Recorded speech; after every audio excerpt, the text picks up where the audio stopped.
Bismillahirrahmanirrahim. Assalamu alaikum. Welcome to Edify Islamabad Al Muflihun. Hope you are all fine. Today we are talking about Canada. Canada का visa कैसे apply करते हैं, Canada का visa का processing time कितना है, कितने इसकी फ़ी कितनी है, इसकी रिक्वायरमेंट्स क्या है। तो आज हम बात करेंगे कैनेडा के विज़िट या टूरिस्ट वीज़ा के बारे में और इसके प्रोसेसिंग टाइम के बारे में। इसका प्रोसेसिंग टाइम आजकल क्या चल रहा है। तो स्टार्ट करते हैं अपना टॉपिक। और टॉपिक स्टार्ट करने से पहले आपने अगर मेरा चैनल सब्सक्राइब नहीं किया तो सबसे पहले आप मेरा चैनल सब्सक्राइब करें। कैटेगरी क्या है, टूरिस्ट या विजिट वीज़ा, और इसकी रिक्वायरमेंट्स और इसकी एलिजिबिलिटी क्या है। Eligibility, the person had not been deported और the person had not been ban. अगर पर्सन पहले कनाडा गया है तो वो वहां से डिपोर्ट या बैन ना हुआ हो या उसका किसी भी किस्म का कोई भी क्रिमिनल रिकॉर्ड ना हो। इसके बाद आ जाती है इसकी रिक्वायरमेंट्स। इसकी रिक्वायरमेंट्स क्या है, कनाडा का विजिट या टूरिस्ट वीजा अप्लाई करने की रिक्वायरमेंट्स क्या है। तो चलते हैं इसकी रिक्वायरमेंट्स की तरफ। इसके पासपोर्ट एटलीस्ट आपका 6 मंथ वैलिड होना चाहिए।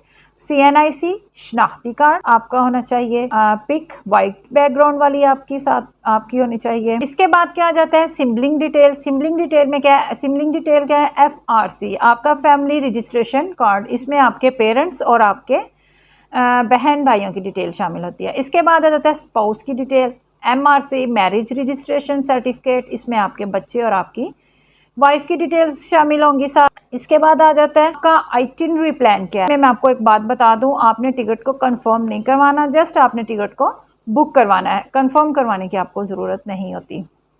इसके बाद आ जाती है अकोमोडेशन। अकोमोडेशन में अगर तो आप स्पाउस वीज़ा पे जा रहे हैं, आपके किसी फैमिली फ्रेंड किसी ने आपको इनवाइट किया है, तो वो आप उनके घर जहाँ पे आपने स्टे करना है वो सारी डिटेल्स आप साथ इसके इंक्लूड करेंगे। और अगर आपने होटल में स्टे करना है, टूरिस्ट वीज़ा पे जा रहे हैं, तो उसका ईमेल, होटल का एड्रेस, कॉन्टैक्ट नंबर साथ आप अटैच करेंगे। इसके बाद आ जाती है बैंक स्टेटमेंट। बैंक स्टेटमेंट आपकी एटलीस्ट 6 मंथ की होनी चाहिए। बैंक स्टेटमेंट आपकी बहुत अच्छी होनी चाहिए ताकि आपके वीज़ा रिजेक्शन के चांसेस कम से कम हो।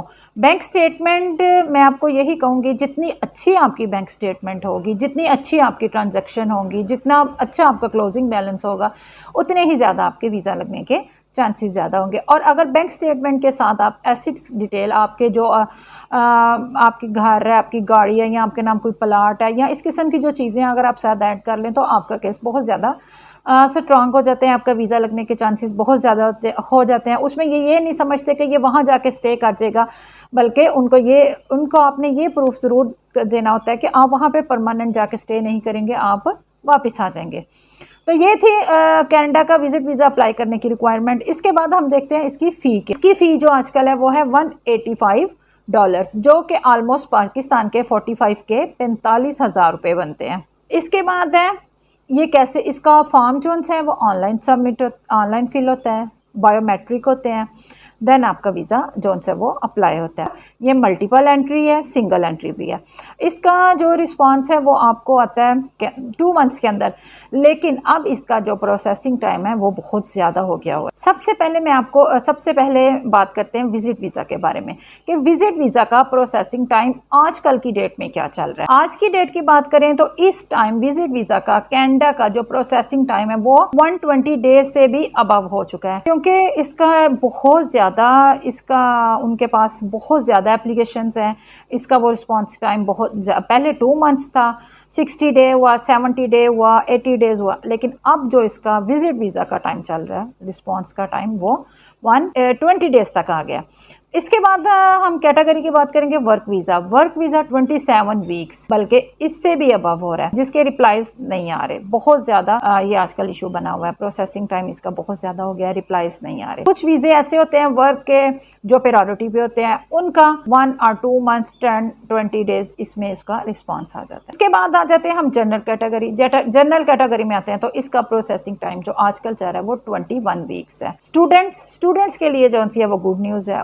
और मींस स्टूडेंट वीज़ा के लिए 1 से 1.5 माह लगता है। इससे ज़्यादा का स्टूडेंट्स का जो है रिस्पॉन्स टाइम इससे ज़्यादा नहीं है स्टूडेंट वीज़ा का। इसके बाद आ जाते हैं सुपर वीज़ा उसका टाइम भी अब 87 डेज से जो है वो अबव हो चुका है, लेकिन जो इसका रियल टाइम है वो है 60 डे। लेकिन इसके बाद बात कर लेते हैं पीआर केसेस। पीआर केसेस को तो वैसे ही वो बहुत ज़्यादा टाइम दे रहे हैं, क्योंकि उन्होंने इन्वेस्टिगेशन करनी है। जब तक वो अपनी सारी इन्वेस्टिगेशन नहीं कर लेंगे तब तक उनका कोई रिस्पांस नहीं आएगा। ये थी सारी कनाडा के बारे में डिटेल्स, और इसको अप्लाई आपने किस तरह करना है, इसकी रिक्वायरमेंट्स क्या है, इसकी एलिजिबिलिटी क्या और इसका प्रोसेसिंग टाइम कितना है।